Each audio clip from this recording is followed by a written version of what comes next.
말씀입니다. 히브리서 10장 19절부터 25절까지 말씀입니다. 제가 먼저 읽겠습니다.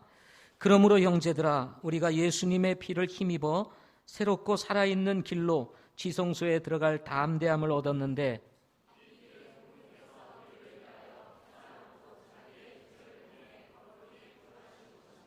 또 하나님의 집을 다스리는 대제사장께서 우리에게 계심으로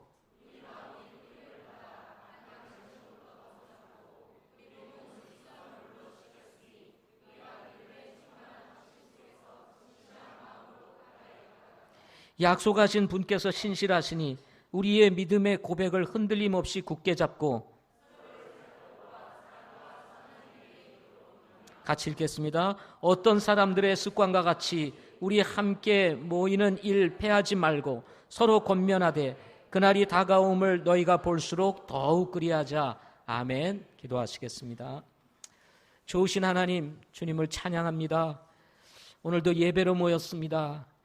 분주했던 우리의 마음을 하나님 하나로 모아주셔서 오직 주님을 향할 수 있게 하시고 온전한 예배 드릴 수 있도록 도와주시옵소서. 주실 말씀을 축복하시고 성령 하나님께서 우리의 심령에 잘 박힌 목과 같이 떨어질 수 있도록 역사하여 주시옵소서. 예수님의 이름으로 기도드립니다. 아멘. 우리 메르스의 영향으로 요즘 거리가 한산합니다. 그죠? 또 시장도 한산하다고 합니다. 음식점도 한산하다고 합니다. 학교도 아예 학생들이 안 간다고 합니다. 덕분에 저희들이 어제 우리 서영자 모치님 소천하셔서 저 익산까지 갔다 오는데 길이 얼마나 잘 뚫려 있는지 오고 가는 길에 전혀 지장이 없어서 그것도 하나님의 은혜다 이렇게 생각을 했습니다. 시청 직원이 어제 저희 교회를 갔다고 합니다. 메르스가 이게 보통 세균이 아니니까 조심히 해달라고. 특별히 교회는 사람들이 많이 모이는 곳이기 때문에 이게 굉장히 무서운 균이다 보니까 확대가 쉽게 되니까 조심 좀 해달라고 이렇게 부탁을 하고 갔다고 합니다. 그래서 요즘 하도 메르스 그래서 뭐 시장도 안 갈 정도니까 시장이 한산하다고 하고요. 이런다고 합니다. 그래서 뭐 악수도 하지 말아라 요즘은 그렇다고 합니다. 그래서 알아서 하세요. 예. 뭐 악수를 하시든지 포옹을 하시든지 이것은 여러분의 믿음에 따라서 하시면 됩니다. 특별히 광명시에는 발생 환자가 없다고 합니다. 그러니까 광명시에서 하시는 분들은 적어도 안전한 것 같습니다. 하나님께서 지켜주심에 감사를 드리고요. 지난주 우리는 광교의 교회를 개척하고 또 감사 예배를 드렸습니다. 여러분 복이 되셨죠? 오신 분들. 예. 무엇이든지 시작은 단순하지만 교회 개척이라는 것이 시작과는 달리 이렇게 진행해 가다 보면 어려움이 참 많이 있습니다. 또 우리가 생각했던 예산이 있지만 예산보다 훌쩍 뛰어넘어가는 것이 일반적인 예입니다. 뭐든지 하다 보면 생각보다 훨씬 더 돈이 많이 들어가는 것입니다. 그런데 감사한 것은 하나님께서 그때그때 필요한 것들을 채워주셔서 우리 광교교회를 개척하는 데 있어서 필요한 모든 것들을 하나님께서 다 인도해 주셨습니다. 그래서 무엇보다도 감사를 드리고 광교교회 개척을 뒤돌아보면서 하나님의 은혜라는 말과 생각 외에는 더 이상 할 말이 없다는 생각을 가지게 되었습니다. 사실 저는 목회자로서 오늘 사실 이 광교 개척 이후에 첫 저희도 예배를 드리고 오늘도 이제 광교교회가 주일 첫 예배를 드립니다. 그래서 이 광교교회를 개척하고 나서 제 마음속에 너무나 큰 감사가 있었습니다. 우리가 2년 전에 교회를 개척하고 또다시 교회를 개척한다는 것이 쉬운 일이 아닙니다. 더군다나 여러분 우리 교회 성도들 이렇게 한번 옆에 계신 분들 한번 돌아보세요. 부티나시는 분 계십니까? 예. 별로 부티나시는 분들이 안 계시잖아요. 그죠? 예. 그냥 그저 살아가시는 분들처럼 이렇게 다 보이시죠? 그죠? 예. 안 그러십니까? 예. 사실 저희 교회는 뭐 이렇게 특별히 잘 사시는 분들이 많지 않습니다. 뭐 서민으로서 그저 그날 하나님 주시는 것 가지고 살아가시는 분들입니다. 근데 이런 분들이 정말 우리 교회 개척을 앞에 두고 정말 헌금을 했을 때 넘치도록 하나님이 허락해 주셔서 우리보다 훨씬 나은 동네인 광교, 우리보다 훨씬 나은 동네인 목동에 교회를 개척했습니다. 그죠? 예. 후진 동네에서 아주 뭐 좋은 곳만 골라서 저희들이 개척을 합니다. 이번에 여러분 개척교회를 가보셨지만 시설도 아주 뛰어납니다. 그죠? 개척교회 갔다가 오신 분들은 우리 교회 이렇게 전체가 다 후질그레하죠. 그죠? 예.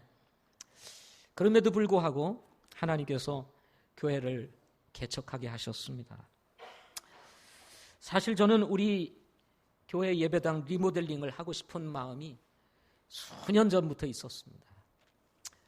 그래서 우리 교회 집사님들도 우리 교회의 여러 가지 열악한 환경들을 생각하면서 수년 전부터 우리 교회 리모델링을 해야 된다 이렇게 말씀을 하셨습니다.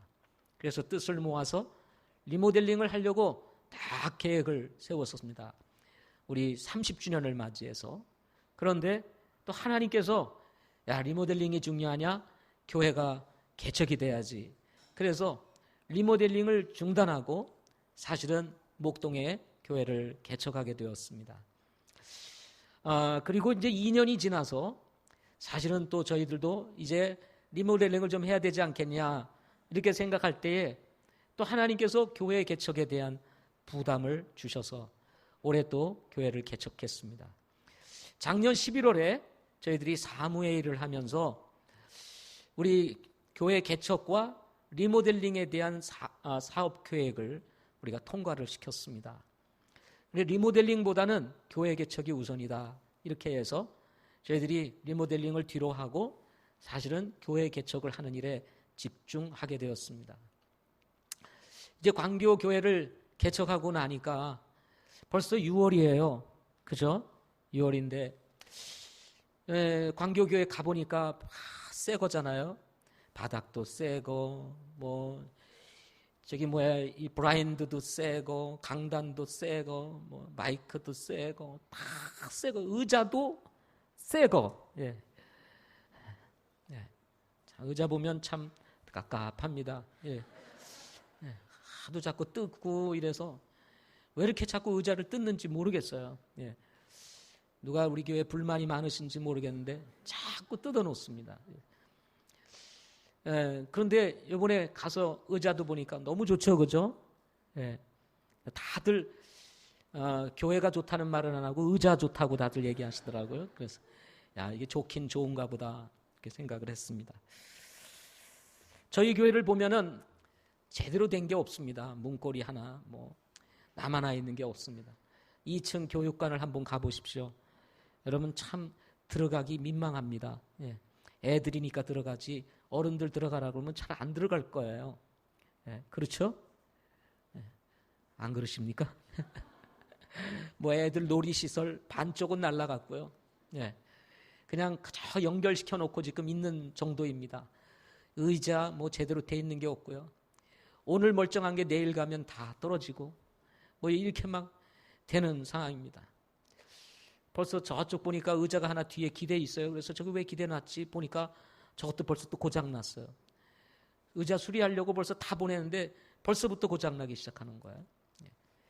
뭐 제대로 된 게 별로 없는 것 같습니다.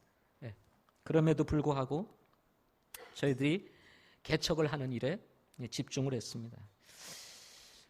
우리 목동교회 성도들이 이제 개척을 하고 난 이후에 저희들 이제 특별한 집회가 있을 때마다 저희 교회를 이렇게 방문하게 됩니다. 집회에 참여하기 위해서. 근데 여기 있었을 때는 몰랐는데 이제 교회를 개척하고 이제 목동에 가서 섬기다가 저희 교회를 오면 우리 교회가 진짜 그렇게 보인다고 그러더라고요. 예. 야, 교회가 참 낡았구나. 이렇게 보이더라는 거예요. 여기 있었을 때는 몰랐대요. 근데 막상 나가보니까, 그리고 들어와 보면 여기가 너무 그런 거예요. 그래서 야, 우리 교회도 빨리 리모델링을 하면 좋겠다. 모교회인 우리 교회도 했으면 좋겠다. 그런 생각을 하게 된다고 합니다. 그런데 이제 저희들이 2013년에도 리모델링 계획했다가 뒤로 하고, 이제 2015년에도 사실은 이제 사업 계획으로는 확정을 했지만 이미 개척교회 이 사역이 너무나 큰 사역이었기 때문에 도저히 올해는 리모델링을 위한 또 다른 헌금을 한다는 것이 참 쉽지 않겠다. 그래서 제 마음에는 이미 접었습니다. 네, 제 마음은 접고 하나님 주신 것에 감사하고 가자. 지금 이렇게 생각을 지금 마음에 하고 있습니다. 이런저런 생각을 하면서 주님 앞에 생각을 해보았습니다. 그랬더니 갑자기 바울이 생각이 났습니다. 바울을 생각하면 목회자로서 두 가지 마음이 항상 듭니다. 하나는 너무 내가 작아진다는 느낌이에요. 바울은 워낙 큰 분이라 바울 앞에 서면 내가 너무 작아지는 거야. 바울과 비교가 안 되는 거야. 그러니까 너무 작아진다 하는 느낌이고, 또 반대로 바울을 생각하면 어떤 생각이 드냐면 나도 바울처럼 살아야지. 바울이 이렇게 고난 속에서도 복음 전하고 정말 그 어려움 속에서도 굴복하지 아니하고 정말 이방인 전도를 위하여 그 전도 사역을 이루면서 소아시아 지역 그리고 그리스 그리고 로마까지 가가지고 복음을 전하는 그 바울의 모습을 보면서 나도 저렇게 살아야지. 근데 문제는 마음은 살고 싶은데 그게 잘 안 되는 것이 이제 저와 여러분의 공통적인 생각 아니겠습니까? 그죠? 늘 이런 마음이 들곤 합니다. 그러다가 골로새서 1장 24절을 생각하게 되었습니다. 나는 이제 너희를 위해 내가 고난당하는 것을 기뻐하고 그리스도의 고난들 뒤에 있는 것을 그분의 몸 곧 교회를 위해 내 육체 안에 세우노라 하는 말씀입니다. 바울은 교회를 세우기 위해서 정말 수많은 고난과 그리고 역경을 경험했습니다. 또 우리 고린도 전서 후서의 말씀을 보게 되면 뭐 한두 번 맞은 게 아니에요. 예. 40에 한 번 감한 매를 뭐 여러 차례 맞고, 강도의 위험, 뭐 도적의 위험, 배고픔과 굶주림, 이루 말할 수 없는 고난을 당하면서 그 몸에 상처가 참 많았습니다. 그래서 제 생각에 천국에 가서 아마 바울을 만나가지고 우통 한번 베껴놓으면 그 주님 때문에 교회 세우기 위해서 그 받았던 그 상처들, 흔적들이 그 몸에 가득하지 않을까 생각을 해봅니다. 실제로 사도 바울은 교회를 위해 내 육체 안에 그 흔적, 그리스도의 흔적, 고난으로 인해서 찾아오는 그 흔적을 자기 육체 안에 채운다, 이렇게 말할 정도로 그는 고난을 두려워하지 아니하고 복음을 전하고 교회를 세우는 일을 했던 것을 우리는 성경을 통해서 보게 됩니다. 바울은 이런 흔적들을 부끄러워하지 아니했습니다. 오히려 오늘 본문에 보게 되면 자신이 주님을 위해서 교회를 세우기 위해서 자기 몸에 이 생겨나는 이 흔적들을 오히려 채우는 것을 기뻐하고, 그리고 오히려 그것을 자랑스럽게 생각하는 것을 오늘 본문에서 보게 됩니다. 상처와 고통을 겪어야 하는 상황에서도 멈추지 아니하고 교회를 세우는 일을 했던 바울, 이것이 바울이었다는 생각을 가지게 됩니다. 물론 저와 여러분은 바울은 아닙니다. 그러나 또 우리가 바울과 같이 살 수도 없습니다. 과연 바울과 같이 살 수 있는 사람이 얼마나 될까, 그런 생각을 가져봅니다. 그러나 우리 교회가 가지고 있는 필요가 있음에도 불구하고 하나님께서 주시는 부담과 시대적인 요청에 따라서 주님의 몸된 교회, 시대의 희망이며 대안이라고 할 수 있는 이 교회를 세우는 일에 따른 우선순위를 쫓아 우리 교회의 리모델링, 이것을 다 뒤로 하고 우리가 교회를 세웠다는 것은 하나님이 기뻐하시고 또 우리 모두가 기뻐할 일이라고 저는 믿고 있습니다. 우리가 좀 후지면 어떻습니까? 우리가 좀 부족하면 어떻습니까? 좀 모자라면 어떻습니까? 우리 교회가 가지고 있는 하나님께서 주신 이 영적인 자원들을 가지고 이 시대에 정말 필요한 주님의 몸된 교회를 개척할 수 있었다는 것은, 이것은 정말 기뻐하고 감사해야 되고 자랑스러워해야 할 일이라고 저는 믿습니다. 그래서 혹시 여러분 우리 교회 들어오면서 좀 그렇게 보여도, 누추해 보여도 후지게 보여도 여러분 이것 자체를 기뻐하고 감사하실 수 있기를 바랍니다. 제 마음에 감사하자 이렇게 생각하기로 마음 먹었습니다. 우리 거 뒤로 하고 여러분 교회 개척하는 일에 우리가 힘써서 비록 우리 부족하지만 그래도 주님의 몸된 교회를 개척할 수 있었으니 얼마나 감사합니까? 그렇죠? 그래서 혹시 여러분 교육관을 가든 우리 교회를 보든 이런 거 보면서 왜 이렇게 지저분하냐, 의자가 제대로 된 게 없다, 뭐 이렇게 다 뜯어진 게 맨날 있냐, 왜 치우지도 않냐, 갈지도 않냐, 혹시 이런 마음 드신 분이 있으면 이게 다 리모델링 할 돈 교회 개척해서 이러는구나 하고 생각하고 그 흔적이라고 생각하고 감사할 수 있기를 바랍니다. 그래서 여러분 좀 이렇게 흔적들이 자꾸 보이시면 그렇게 생각하세요. 우리 주님의 몸된 교회를 세우기 위해서 우리에게 주신 흔적들이다 이렇게 생각하고 즐겁게 기쁘게 자랑스럽게 이렇게 사용하실 수 있기를 바랍니다. 그래서 제가 오늘 이 말씀을 준비하면서 우리 성도들을 격려하고 그리고 힘을 돋우기 위해서 오늘 말씀을 준비했습니다. 우리 바울이 나의 나된 것은 주님의 은혜다 이렇게 말을 했습니다. 우리가 우리의 된 것도 주님의 은혜입니다. 그렇죠? 우리가 교회 세울 수 있는 것도 주님의 은혜입니다. 아무나 세워요? 쉽지 않습니다. 물질이 있어도 사람이 없으면 세울 수 없고 사람이 있는데 성도들이 마음이 모아지면 못 세워요. 그런데 우리는 정말 주 안에서 우리에게 주시는 이 부담을 쫓아 하나님 사람도 주셨고 준비된 일꾼도 주시고 또 준비된 여러분들을 하나님 주셔서 우리 광교회 교회를 개척하는 기쁨을 누리게 하지 않으셨습니까? 그죠? 이게 주님의 은혜라고 믿습니다. 그 중에서도 예수님의 피를 통해 구원받고 하나님의 자녀가 되어서 하나님 앞에 나아가게 될 수 있었다는 것, 우리가 정말 거침없이 그리스도의 보혈을 힘입어서 하나님의 그 은혜의 보좌 앞에 우리가 담대히 나아갈 수 있게 되었다는 것, 이것 또한 은혜라고 믿습니다. 그래서 값없이 주시는 그 주님의 구원, 그리고 값없이 주시는 주님의 은혜, 이것을 힘입어서 저는 오늘 이 본문을 통해서 주시고자 하시는 이 말씀을 통해서 지난 사역 가운데 정말 힘써 주님을 섬기고 그리고 교회를 세운 일에 헌신했던 여러분들을 격려하는 그런 메시지를 이 말씀을 통해서 전하고자 합니다. 어떤 말씀입니까? 첫째는 하나님께 더 가까이 나아가자 하는 것입니다. 우리 22절 말씀입니다. 22절 말씀 보겠습니다. 같이 읽어보겠습니다. 시작. 우리 마음이 뿌림을 받아 악한 양심으로부터 벗어났고 우리 몸은 순수한 물로 씻겼으니 우리가 믿음의 충만한 확신 속에서 진실한 마음으로 가까이 나아가자. 여러분, 히브리서는 바로 11장에 보면 믿음의 선진들에 대한 이야기가 나와 있습니다. 믿음으로 살다가 죽은 우리의 믿음의 조상들에 대한 얘기를 앞에 두고 이 10장에 대한 말씀을 하고 있습니다.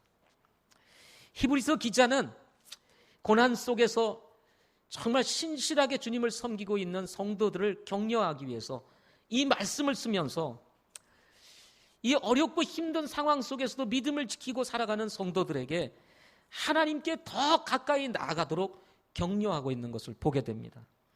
여기 가까이 나아가자라고 하는 이 단어는 모모에게 가다 또는 접근하다라고 하는 뜻에서 온 단어입니다. 이 단어는 구약에서 이스라엘 백성들이나 제사장들이 제사를 드리기 위해서 하나님 앞에 예배를 드리기 위해서 나아갈 때 사용한 단어가 이 가까이 나아가자라고 하는 이 단어입니다. 하나님께 가까이 나아간다고 하는 것은 구약에서는 엄청나게 두려운 일이었습니다. 우리는 신약에 사는 우리 성도들은 하나님께 나아간다는 것 별로 이렇게 들어도 이렇게 마음에 느낌이 없어요. 뭘 크게 다가오는 게 없습니다. 그런데 구약에 있는 성도들에게 있어서는 하나님께 가까이 나아간다, 이것은 엄청나게 두려운 일이었습니다. 왜 그러냐면 일반 백성들이 하나님 앞에 가까이 나간다는 것은 곧 죽음을 의미했기 때문이었습니다. 그래서 하나님께 나아가기 위해서는 백성들이 스스로 나아갈 수 없어서 누구를 통해서요? 제사장들을 통해서 하나님 앞에 나아갔다는 것입니다. 제사장들도 자칫 잘못하면 하나님께 백성들의 이 어떤 죄물을 가지고 나아갔다가 잘못하면 그 자리에서 죽는 일도 생기지 않았습니까? 그죠? 그러니까 구약에서 하나님은 엄청나게 두려운 하나님이셨습니다. 그래서 여러분, 하나님의 이름 중에 여호와라고 하는 이름이 있습니다. 여호와 하나님. 그렇죠? 그런데 이 여호와 하나님이라고 하는 이름 자체가 두려운 하나님이요, 그리고 공의의 하나님이시라 그 이름조차 부르기가 두려워서 이 구약의 성도들은 여호와라는 이름을 부르지 못하고 주라 이렇게 불렀던 것입니다. 그래서 여러분이 흠정역 성경에는 여호와라는 이름을 다 빼고 뭐라고 했어요? 주로 이렇게 했습니다. 원래 원어 성경에서 그렇게 말을 하고 있습니다. 근데 그것을 우리는 여호와로 바꿔서 번역을 한 겁니다. 근데 원래 번역대로 여호와라는 이름을 빼고 원래 이스라엘 백성들이 불렀던 주라는 이름으로 우리가 성경을 번역을 하게 된 것입니다. 그 정도로 하나님 이름조차 부르는 것도 두려워서 주라고 부를 정도였다는 것입니다. 그런데 구약과 달리 신약에서는 예수님께서 십자가에 달려 돌아가시면서 성전의 휘장이 찢어짐으로, 둘러 갈라짐으로 인해서 새롭고 산 길이 열려 거듭난 사람들이라면 누구나 하나님께 나아갈 수 있는 길이 열리게 되었다는 것입니다. 우리가 얼마나 연약한 존재입니까? 얼마나 우리가 부족한 존재입니까? 비록 우리가 거듭났다 할지라도 사실 하나님 앞에 잘못하는 것들이 많지 않습니까? 그럼에도 불구하고 예수 그리스도의 보혈을 힘입기만 하면 그 두렵고 거룩하신 하나님 앞에 우리가 담대히 나아갈 수 있는 은혜를 입게 되었다는 거, 이거 얼마나 감사한 일입니까? 여러분, 만약에 우리가 청와대에 간다고 생각을 해보십시오. 그래서 박근혜 대통령 한 분 좀 만나고 싶다. 그래서 우리가 청와대에 상경해가지고 여러분 거기 한번 들어갔다고 생각해 보십시오. 길이 열려 있습니까? 입구부터 막기 시작해가지고 뭐하러 왔습니까? 부터 시작해서 분명한 이유 그리고 허락이 없이는, 그리고 이미 약속이 되지 아니하고는 청와대에 접근도 못합니다. 그런데 만왕의 왕이시고 이 우주 만물을 다 만드신 그 엄청나고 위대하신 그 하나님을 우리가 뵙는 데 있어서 거리낌 없이 예수 그리스도의 십자가의 보혈을 의지해가지고는 나아갈 수 있는 은혜가 주어지게 되었다는 것입니다. 그래서 여러분, 이렇게 예수님을 통해서 이 열려있는 이 살아있는 산길은 막혀있는 게 없어요. 누구나 예수님의 이름으로 하나님 앞에 나아갈 수 있게 되었다는 것입니다. 그러면 예수님의 피를 힘입은 사람은 어떤 사람들입니까? 오늘 본문에 보면 21절 말씀을 보겠습니다. 자, 21절 말씀 보겠습니다. 시작. 또 하나님의 집을 다스리는 대제사장께서 우리에게 계심으로, 이렇게 말씀을 했습니다. 여기 대제사장은 누구입니까? 예수 그리스도이십니다. 그 예수 그리스도가 누구에게 있어요? 우리에게 있다고 그랬습니다. 그러니까 예수 그리스도가 여러분에게 계신 분들, 여러분의 삶에 찾아오신 분들, 이런 분들은 누구나 누구에게요? 하나님께 나아갈 수 있는 산 길이 열렸다, 이렇게 말씀하고 있는 것입니다. 뿐만 아니라 여기 보니까 우리 마음이 뿌림을 받아, 이렇게 얘기를 했습니다. 예수 그리스도의 그 보혈의 그 정말 능력이, 그 보혈이 우리의 심령에 뿌려진 바 됨으로 말미암아 우리가 죄 사함을 받고 하나님의 자녀가 된 사람들, 이런 사람들이 하나님 앞에 나아갈 수 있는 은혜가 주어졌다는 것입니다. 뿐만 아닙니다. 악한 양심으로부터 벗어나고 우리의 몸은 순수한 물로 씻겼으니 라고 했는데, 우리의 몸이 순수한 하나님의 말씀의 물로 씻겨진 사람들은 누구나 누구에게요? 하나님께 은혜 보좌 앞에 나아갈 수 있는 은혜가 주어지게 되었다는 것입니다. 그런데 이 놀라운 특권을 하나님께서 우리에게 주셨다는 이 사실을 그냥 망각하고 살아가는 사람들이 참 많습니다. 그렇지 않습니까? 우리가 이미 예수 믿고 구원을 받고 이 새롭고 산 길이 열렸음에도 불구하고 이 은혜가 얼마나 큰지를 잊어버린 채 살아가는 사람들이 많습니다. 하나님께 더 가까이 나아갈 수 있는 길이 열렸는데도 불구하고 하나님께 더 가까이 나가기보다는 저 세상을 향해서 또 무엇인가를 향해서 자꾸 나아가는 사람들이 있다는 것입니다.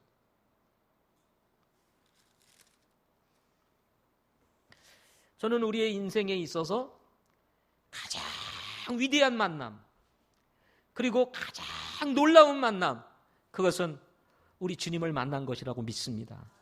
예. 이 세상에 좋은 사람도 많고 훌륭한 사람도 많고 그리고 뛰어난 사람도 많고 영웅도 있지만, 여러분, 그 영웅이 우리를 구원해 주는 게 아니에요. 그러나 예수님을 만남으로 우리가 구원받고 우리 인생이 바뀌게 된 것입니다.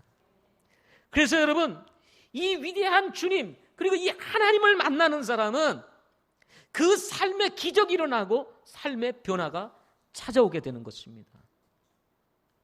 바울을 보십시오. 거칠게 주님을 핍박하고 거칠게 그리스도인을 핍박했던 이 사도 바울이 다메섹 도상에서 예수 그리스도를 만나는 순간 그 인생이 완전히 뒤집어지지 않습니까?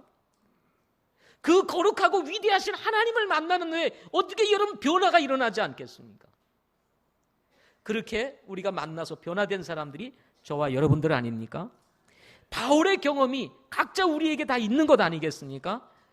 그런데 우리도 바울처럼 더 주님을 향해서 나아가고, 비록 힘들고 어려운 인생일지라도, 그리고 삶의 핍박이 찾아오고 인생의 고난이 찾아온다 할지라도 더 주님 앞에 가까이 나아가야 되는데도 불구하고 고난 앞에서 물러나고 뒤로 물러나고 주님에게서 멀어져 가는 사람들이 있다는 것입니다. 여러분, 예수님을 아예 안 믿는 사람들이라면 몰라도 이미 예수를 믿고 거듭난 성도들이 주님과 가까이 하지 아니하고 저 세상에 나가서 살면요, 행복하지가 않아요. 매 주일날 이렇게 오는 거 쉽지 않죠? 피곤하시죠? 안 피곤하세요? 그러신 분들은 감사한 것이고요.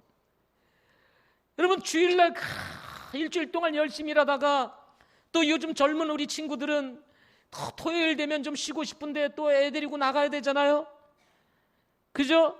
그럼 또 야외 갔다 나오면 또 완전히 지쳐가지고 주일은 좀 쉬고 싶다 뭐 이러는데 또 주일 예배 와야 되잖아요. 얼마나 피곤해요. 저도 피곤합니다. 예? 이번 주에도 장례가 2번 있었어요. 저희 친척 중에 또 한 분이 돌아가셔서 장례를 참석하고, 어제도 또 익산까지 다녀오고, 피곤합니다. 그래서 여러분, 제가 한 번은 우스갯소리로 그런 얘기를 했습니다. 야, 학교도 휴업하고 휴교하고 다 하니까 이 메르스 때문에 이제 교회도 휴교를 좀 해야 되겠네 하고 그러면 좋겠죠? 그랬더니 아무도 대답을 안 하더라고. 예. 대답하지 않으신 분들 인해서 감사합니다. 예. 우린 목숨 걸고 예배해야죠. 예. 아멘. 예. 그래서 여러분, 한 주는 좋을 수 있어요. 교회 안 나고 그냥 다 쉬면 한 주는 좋을 수 있어요. 2주는 조금 좋을 수 있습니다. 3주는 그냥 그렇습니다. 4주부터는 불안하기 시작합니다. 이러다가 한번 치지, 하나님께서 한번 때리지, 뭐 이런 생각이 막 들어오기 시작하면요, 이게 불안해가지고 이게 마음에 기쁨이 없는 거예요. 예. 그래서 여러분, 믿는 사람은 그래도 주님과 가까이 갈수록, 만나면 만날수록 자유함이 있고 평안이 있고 행복이 있는 겁니다. 능력도 있는 거예요. 믿음도 또 분명해지는 거예요. 근데 점점 멀어져 보세요. 그러면 신앙도 희미해지고 삶도 어려지고 그리고 뭔가 기쁨도 사라지고 삶의 의미가 사라지는 것입니다. 그래서 하나님께 더 나아가기 위해서 히브리서 기자는 우리에게 2가지를 얘기합니다. 하나는 믿음에 충만한 확신이에요. 믿음에 충만한 확신 속에서라고 22절에 얘기하지 않습니까? 우리가 믿고 있는 하나님, 우리가 가지고 있는 이 신앙, 이것에 대한 확실한 이 확신, 컨빅션이 우리에게 있어야 여러분, 흔들림이 없이 우리가 주님에게 나아갈 수가 있게 되는 것입니다. 그런가 하면 진실한 마음이라고 그랬습니다. 포장된 마음이 아닙니다. 거짓된 마음이 아니에요. 우리가 자칫 주님 앞에 나오는 데 있어서 포장된 마음을 가지고 나오기가 쉽습니다. 억지로 나올 수가 있습니다. 형식적으로 나올 수 있습니다. 그것이 아니라 진실한 마음, 충성된 마음, 성실한 마음을 가지고 나올 때 우리가 더 주님께 가까이 나아가서 그분을 만날 수 있는 기쁨을 누리게 되는 것입니다. 아멘. 우리 심선재 목사님하고 이제 교회 개척을 하고, 우리 목사님이 무슨 일만 있으면 문자를 보냅니다. 전화를 하거나, 목사님 이런 일이 있었습니다. 이런 일이 있었습니다. 이런 일이 있었습니다. 하고 전화를 해요. 그러니까 뭐냐? 작은 일이나 큰 일이나 늘 가까이 전화를 하시고 문자를 하시고 통화를 하니까 점점 어떻게 될까요? 가까워지게 되는 거예요. 그러니까 복이 되겠어요? 안 되겠어요? 복이 되겠죠. 복이 되는 것입니다. 하나님도 마찬가지입니다. 하나님이 두려운 하나님이라고 자꾸 멀리 있고 가까이 가지 아니하면 여러분 삶이 무미해지는 거예요. 근데 더 주님과 가까이 진실한 마음을 가지고 우리 믿음의 확신을 가지고 하나님 앞에 나아가면요, 우리의 삶에 우리가 생각지 못하는 세계들이 열리고, 그리고 여러분 정말 보이지 않는 하나님의 은혜가 우리 심령을 채우게 되는 것입니다. 두 번째로는 믿음의 고백을 굳게 잡으라고 격려하고 있는 것을 보게 됩니다. 우리 23절 말씀입니다. 같이 읽어보겠습니다. 시작. 약속하신 분께서 신실하시니 우리의 믿음의 고백을 흔들림 없이 굳게 잡고 라고 말씀했습니다. 오늘 찬송가 중에 불렀던 찬송가 중에 437장 이것은 나의 간증이요 라고 하는 찬송 우리 같이 불렀습니다. 예수로 나의 구주 삼고 성령과 보혈로 거듭나니 땅 위에 추한 죄의 몸이 하늘의 영광 누립니다. 이것이 나의 간증이요 이것은 나의 찬송일세 온종일 주를 찬양하니 이것은 나의 찬송일세. 주님의 품에 안긴 내영인해한 음성 들을 때 듣는 중에 천사들 찬양하는 것과 영광의 천국 바라보네. 뭘 바라봐요? 천국 바라본다. 이렇게 말씀을 했습니다. 여러분, 우리가 신앙생활하면서 가지고 있는 확신이 한 가지 있습니다. 그것은 뭐냐면 예수 믿고 구원받은 사람은 죽으면 반드시 천국에 간다는 것입니다. 하늘의 왕국에 들어간다는 것입니다. 여러분 믿으시죠? 그냥 뭐 상상 속에 위로하기 위해서 하는 얘기가 아닙니다.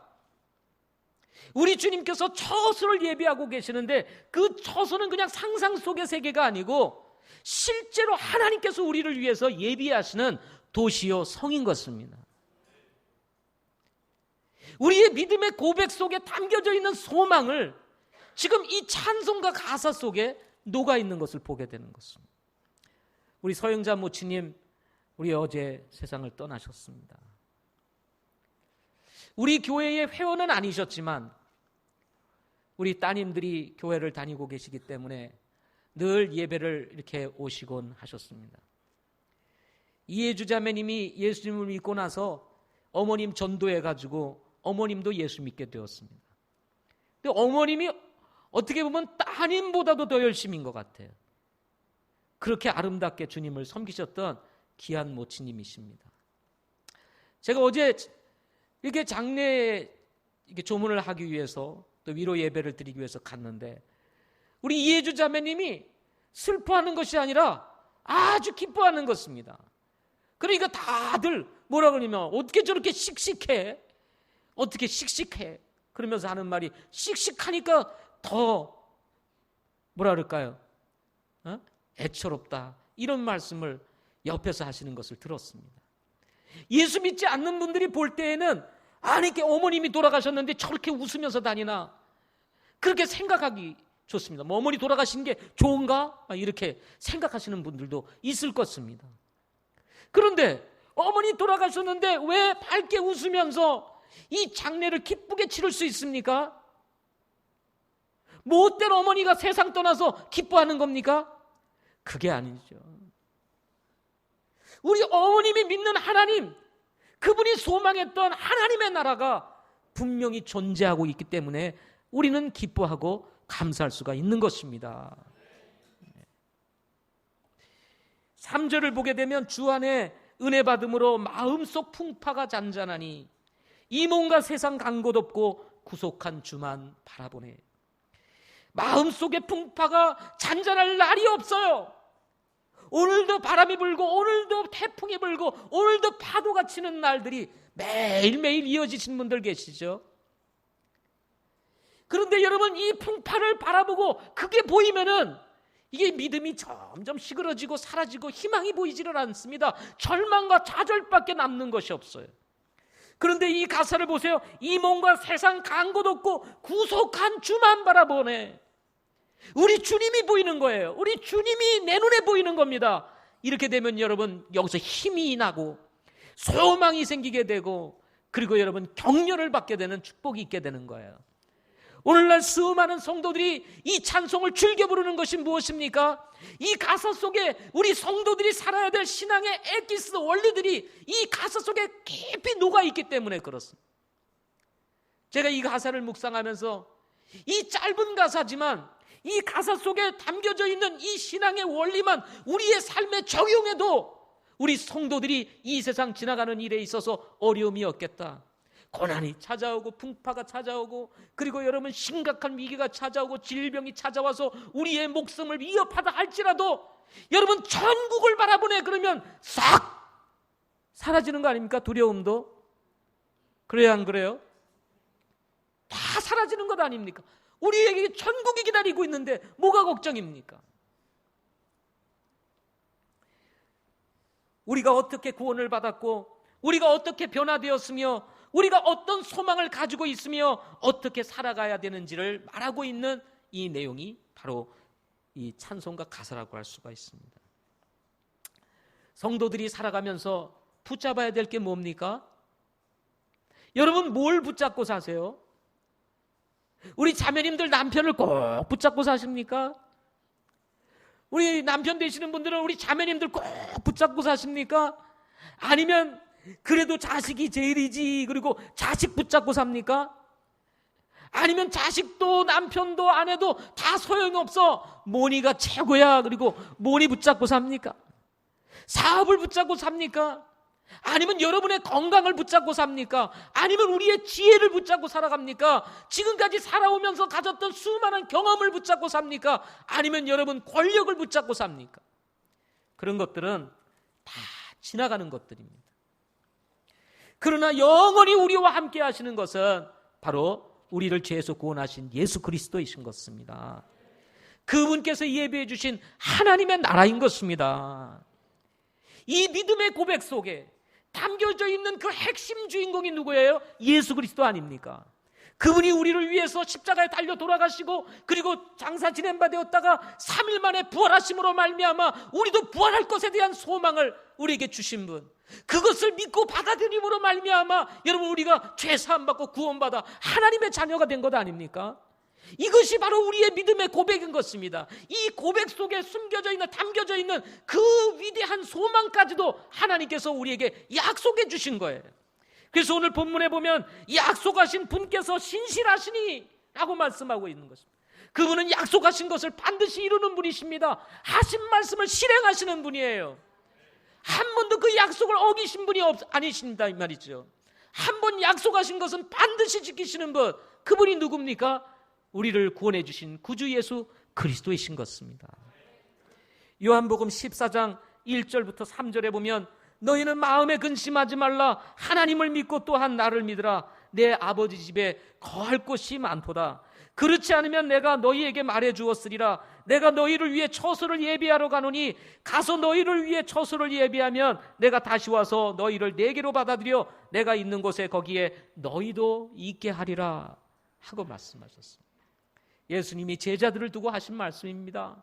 예수님이 제자들을 두고 떠나가면 이 제자들 사이에 혼란이 찾아오고 근심과 걱정이 찾아올 것을 이미 알고 계셨어요.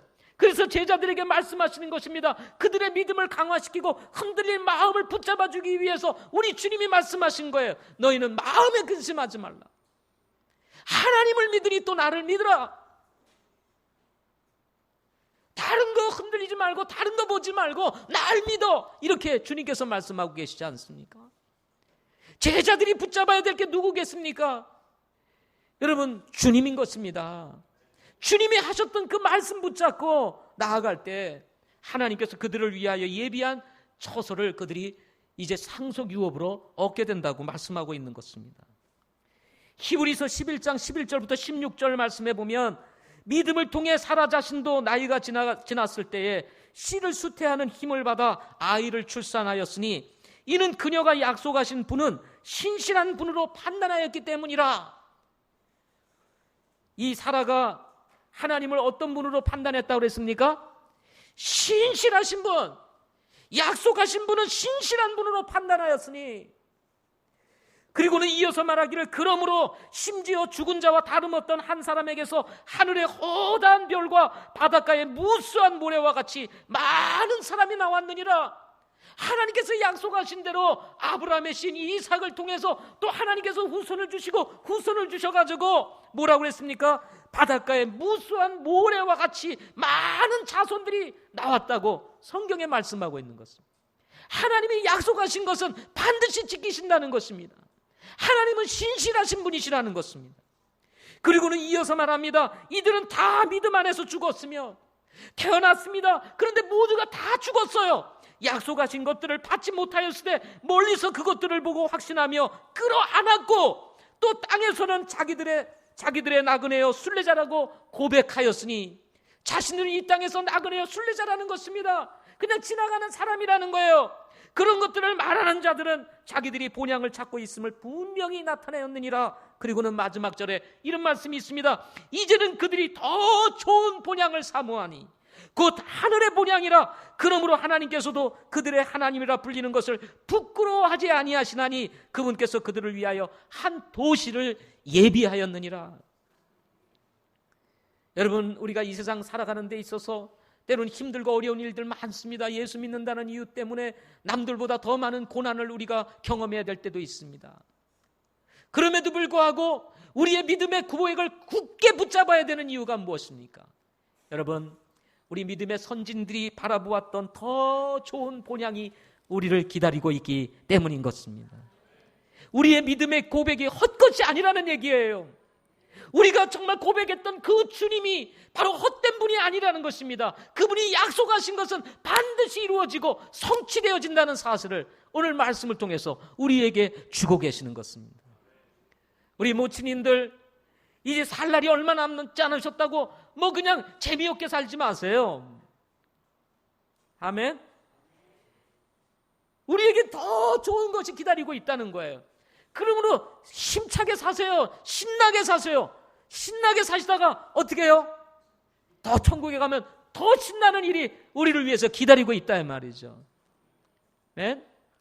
우리 청년들이라고 또 너무 신나게 살지 마세요. 주님 없이. 네? 자, 주님이 계시는데 주님이 언제 오시나 뭐 안 오시겠지. 그리고 세상에서 뭐 신나게 캐서라 그러다가 인생 망하는 일이 있어요. 정신 차리고 우리가 정말 바르게 주님을 섬기면서 우리가 진리 가운데 말씀 가운데 우리가 주님을 섬기며 사는 것이 이게 청년의 삶인 것입니다. 예. 마지막 세 번째로 서로 살펴보고 사랑과 선행에 이르도록 격려하자 이렇게 말씀했습니다. 24절과 25절 말씀 같이 읽어보겠습니다. 시작. 서로를 살펴보아 사랑과 선한 행위에 이르도록 격려하며 어떤 사람들의 습관과 같이 우리와 함께 모이는 일을 패하지 말고 서로 권면하되 그날이 다가옴을 너희가 볼수록 더욱 그리하자. 저의 신앙은 장로교회에서 시작이 되었습니다. 초등학교 5학년 때부터 교회를 다니기 시작을 했는데 그때 제가 처음 친구의 인도를 통해서 간 곳이 장로교회였습니다. 그곳에서 14살까지, 15살까지인가 14살까지 신앙생활을 했습니다. 그러다가 제가 여러 가지 건강이 안 좋아서 교회를 다니지 못하고 있을 때 저의 누님을 통해서 제가 성서 침례 교회를 이제 출석을 하게 되었습니다. 저는 이 성서 침례 교회에 출석하고 나서 그곳에서 전해지는 순수한 복음의 말씀을 통해서 예수 그리스도를 내 개인의 구세주로 주님으로 영접하고 구원을 받았습니다. 비록 제가 어린 나이였지만 교회를 다니는 동안 한 번도 구원에 대해서 들어본 적이 없습니다. 또 구원을 받았냐고 저에게 질문을 하는 사람도 한 번도 만난 적이 없었습니다. 교회를 그렇게 오랫동안 다니고 주일학교를 다녔는데도 한 번도 선생님이 너 구원 받았니? 오늘 이 세상을 떠나면 천국 갈 수 있는 확신이 있니? 뭐 이런 질문을 받아본 적이 없습니다. 그러다가 제가 성서 침례교회를 딱 갔는데 말씀을 전하고 나서 목사님이 딱 질문을 던지는 거예요. 오늘 이 세상을 떠나면 여러분 천국 갈 수 있습니까? 구원받은 확신이 있습니까? 저는 이 질문에 답을 줄 수가 없었습니다. 답을 줄 수가 없었어요. 왜? 제가 개인적으로 구원받은 적이 없었기 때문이었습니다. 1년 동안을 고민했습니다. 그리고는 제 발로 찾아가서 제가 예수 믿고 구원받기 원합니다. 그래서 상담을 통해서 예수님을 개인의 구세주로 주님으로 영접하고 구원을 받았습니다. 저는 성서 침례교회 성도가 되고 그리고 그 이후에 하나님의 부르심을 쫓아서 성서 침례교회 목회자가 된 것에 대해서 이것은 전적으로 하나님의 은혜요 섭리였다고 믿고 있습니다. 수많은 교회들이 있습니다. 수많은 성도들이 있습니다. 수많은 목회자들이 있습니다. 그런데 그 많은 목회자들 중에 성서 침례교회 목회자가 되고 그리고 성서 침례교회 성도가 되었다는 이 사실이 저에게는 너무나 감사하고 기쁜 일인 것입니다. 그래서 성서 침례교회는 저의 인생입니다. 저의 삶입니다. 그리고 저는 이곳에서 저의 일생을 마치게 될 것입니다. 외형적으로 보면 우리 성서 침례교가 볼품이 없습니다. 여러분 얼마나 크고 좋은 교회들이 주변에 많이 있습니까? 우리 성서 침례교회를 한번 이렇게 쫙 살펴보면요. 제대로 된 교회가 없습니다. 20년, 30년 목회를 해도 임대 건물을 벗어나지 못한 그런 교회들이 많습니다. 전체 교회가 한 200개 정도밖에 되지를 않습니다. 그런데도 제대로 번듯하게 세워진 그런 교회들이 없어요. 성도들도 100명이 넘는 그런 교회들이 많지가 않습니다. 그토록 오랫동안 목사님들이 심혈을 기울여 복음을 전하고 사역을 해도 30명, 40명, 50명, 70명, 100명 넘으면 큰 교회처럼 이렇게 생각할 정도로 사역하기가 쉽지가 않은 교회가 성서 침례교회입니다. 그런데도 불구하고 왜 제가 이 성서 침례교회에 대해서 감사하고 여러분 자랑스럽게 생각하는 줄 아세요? 그건 다른 것이 아닙니다. 내가 이곳에서 분명한 말씀을 듣고 그리고 분명한 복음을 듣고 예수 믿고 구원받았기 때문에 그렇습니다. 만약에 내가 이곳에서 하나님의 말씀을 제대로 듣지 않았다면 지금 신앙생활도 하고 그리고 교회 생활을 하면서 종교 생활을 할 수 있었을 것입니다. 그러나 구원받았느냐? 오늘 이 세상을 떠나면 천국 갈 수 있느냐? 이런 질문 한 번도 받지 못한 채 신앙생활 열심히 하고 충성하다가 여러분 만약에 내가 이 세상 떠나서 저 지옥에 갔다고 생각한다면 여러분 이보다 큰 불행이 어디에 있겠습니까? 그러나 명확하고 정확한 하나님의 말씀이 이 성서 침례교회를 통해서 전해짐으로 말미암아 내가 예수 믿고 구원받아 하나님의 자녀가 되는 기쁨을 누리게 된 것입니다. 여러분 내가 구원받았다는 것은 목회자가 되는 것보다 더 값진 것입니다. 내가 구원받았다는 것은 천만금을 얻은 것보다 더 값진 것입니다.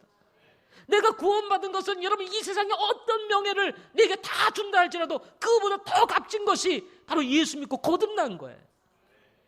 그런데 여러분 내가 명예를 가지고 직분을 가지고 다 가졌는데 구원이 빠졌어요. 그러면 이게 무슨 소용이겠냐 이 말입니다. 그런데 이 성서 침례교를 통해서 이 복음을 듣고 내가 구원을 받은 거예요. 비록 성서 침례교가 외형적으로는 볼품이 없고 갖추지도 못하고 보면은 20, 30명 뭐 조그맣게 모여가지고 그냥 깔짝깔짝하면서 목회하는 것 같아도 여러분 기억하십시오. 거기에 보배가 있는 것입니다.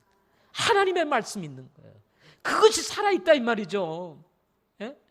그래서 여러분들이 혹시나 무슨 뭐 일이 있어서 저 멀리 어디를 간다 할지라도 우리가 성서 침례교회를 찾고 우리와 같은 믿음을 가지고 있는 침례교회를 찾아가야 되는 이유가 거기에 있는 것입니다. 사람이 많은 것이 중요한 게 아니라 이 말이죠. 사람이 많이 모여있는 게 중요한 게 아니라는 거예요. 분명한 하나님의 말씀이 선포되어지고 복음이 선포되어지느냐 하는 거예요.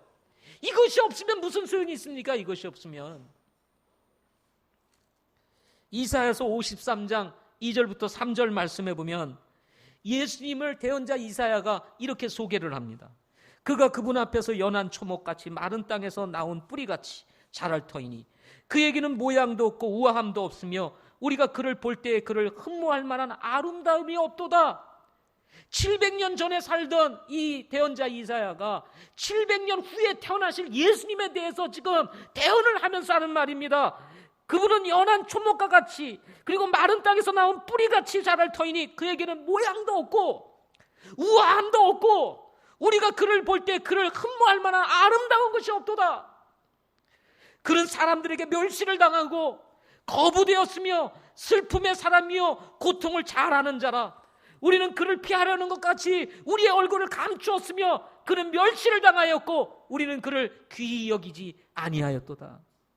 사람들이 이제 앞으로 700년 후에 태어나실 예수님에 대해서 대언자 이사야가 얘기하기를 사람들이 예수님을 귀하게 여기지도 아니하고 멸시를 하고 그리고 얼굴을 돌이킬 것이라고 얘기를 하는 것입니다. 예수님을 일컬어서 슬픔의 사람이라고 얘기를 합니다. 흠모할 만한 아름다운 것이 전혀 없다고 얘기를 해요. 그런데 그분이 메시아예요. 그분이 구주인 것입니다. 사람들이 어떻게 생각하느냐, 볼품이 있느냐 볼품이 없느냐, 이게 문제가 아니에요. 그분이 메시아라는 것입니다. 이것이 중요한 거예요. 이거를 깨닫지 못해서 사람들이 예수님을, 당시의 유대인들이 예수님을 십자가에 못 박는 이런 일들이 일어나게 된 것입니다. 많은 교회들이 있습니다. 복음을 전하는 교회들, 영혼을 구령하는 교회가 많지 않아요. 예수님께서 세상에 오신 목적이 가려져 있습니다. 이러한 시대에 분명한 진리의 말씀과 복음을 전하는 교회가 존재하고 있다는 사실만으로도 여러분, 우리는 감사한 것입니다. 더 감사한 것은 우리가 그런 교회를 개척하였다는 것입니다. 여러분들이 염려할 거예요. 아이, 목사님 이제 교회를 개척했는데 어떻게 하면 좋아요? 개척한 것은 그냥 이렇게 건물 얻어서 개척하면 되지만 사람이 오지 아니하면 이 교회가 문을 닫아야 될 수도 있는데 사람 오기가 그렇게 쉽지가 않은 거예요. 우리 교회도 마찬가지 아닙니까? 우리도 이렇게 성도들이 있음에도 불구하고 새로운 영혼들 전도하기가 얼마나 힘들어요. 기존 교회인데도. 그런데 개척 교회는 얼마나 힘들겠어요. 그래서 염려합니다. 걱정합니다. 그러나요, 저는 물론 하나님께서 하실 일이시겠지만 사람이 100명이 모였냐, 200명이 모였냐, 300명이 모였냐, 물론 그것도 중요합니다. 그렇지만 더 중요한 것은 성경적이고 복음적인 교회가 개척되어서 그 강단에서 하나님의 말씀이 바르게 외쳐지고 그리고 하나님의 복음이 바르게 외쳐지고 있다면 그 존재 자체가 가치가 있고 의미가 있다고 저는 믿는 것입니다. 염려하지 마세요. 성경에 뭐라고 그랬어요? 염려하지 말라고 그랬잖아요. 염려할 분은 누구세요? 우리가 염려할 거예요? 주님이 염려해야 될 거예요? 주님이 하실 일이에요. 염려 우리 하지 마세요. 우리는 개척하면 되는 거예요. 아멘? 하나님이 닿게 하시면 하나님이 닿게 하시는 것이고, 그리고 교회를 세우실 분은 또 하나님이시니까 세우실 것도 하나님이 다 세우실 것입니다. 오늘 첫 예배가 얼마나 감격스럽게 드려지겠어요? 아무나 안 와도 가족들 모아놓고 예배 드려도 저는 감격이 있을 거라고 저는 생각합니다. 그런데 제가 지난번 얘기 드렸죠. 우리 강동교회에서 그날 한 자매님을 소개했죠? 그죠? 그런데 목사님이 따로 만나서 식사를 대접하시면서 얘기를 해가지고 그 자매님이 이제 우리 광교교회로 나오기로 했답니다. 아멘이죠? 우리 인선 자매는 첫 성도고, 그 자매님이 이제 두 번째 성도가 됐어요. 그리고 이제 세 번째 성도가 될 사람이 경기대 학생들이 오늘 지금 2명이 와 있을 거예요. 아직 구원은 안 받았습니다. 이들이 예수 믿고 구원받고 회원으로 영접이 되고 얼마나 감사한 일이겠습니까? 저는 하나님이 하실 것이라고 믿습니다. 그날 우리는 개척을 하면서 많은 교회들이 와서 차량으로 그 주변을 뒤덮었습니다.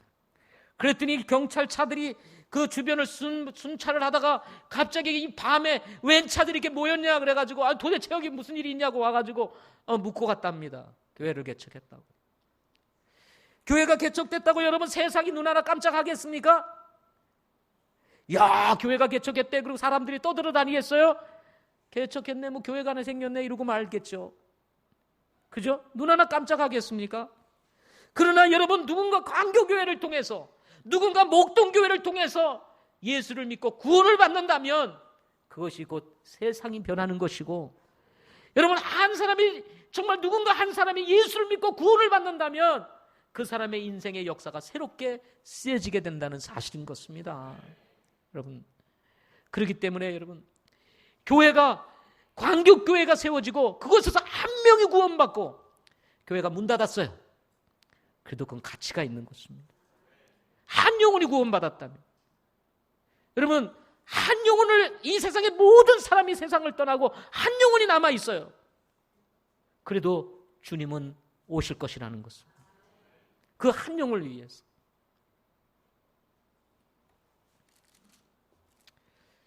그래서 저는 이를 위해서 여러분들이 마음을 모으고, 그리고 정말 주님을 사랑하는 마음으로 행하신 이 모든 일을 인해서 감사를 드리고, 하나님께서 여러분을 축복하고 여러분의 섬김에 하나님께서 은혜로 함께 하시기를 소망합니다.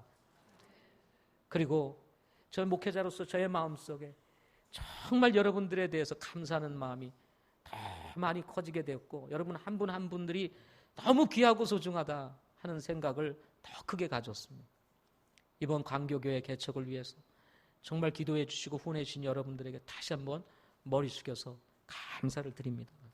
또 하나님께서 여러분을 축복하시리라고 믿습니다. 로마서 16장 마지막으로 말씀드립니다. 16장에 가면 바울이 이제 로마서에 대한 편지를 쓰면서 마지막 이 바울이 꼭 인사를 전하고 싶은 사람들의 이름들을 다 열거를 하면서 바울과 관련해서 이 사람들이 어떤 사람이었는지에 대해서 다 소개하면서 이름을 열거합니다. 여러분, 로마서 16장 아시죠? 나와 함께 했던 사람이 아시아에서 첫 열매를 받은 사람이요, 뭐 나와 함께 수고했던 사람이요, 나를 섬겼던 사람이요 등등 하면서 바울에게 그들을 격려하며 선행을 격려하는, 그러면서 한 사람 한 사람 이름을 다 불러가면서 소개를 합니다. 저는 이 로마서 16장을 생각하면서 우리 큰빛 성서 침례 교회가 하나의 로마서 16장이 되었으면 좋겠다 생각을 갖습니다. 서로 여러분, 누군가가 주님을 위해서 아름다운 일을 했으면 격려를 하고, 그리고 축복을 하고, 이름을 대가면서 우리가 세우고, 여러분 그럴 때 얼마나 아름다운 교회가 되어져 갈 수 있겠습니까? 그렇죠? 여러분, 서로 사랑으로 우리 격려하는 교회, 그리고 축복하는 교회, 그래서 정말 또 다른 하나님의 역사가 이루어지는 교회, 이런 교회가 이루어지기를 소망합니다. 여러분 하나님 축복하시기를 바랍니다. 기도하겠습니다.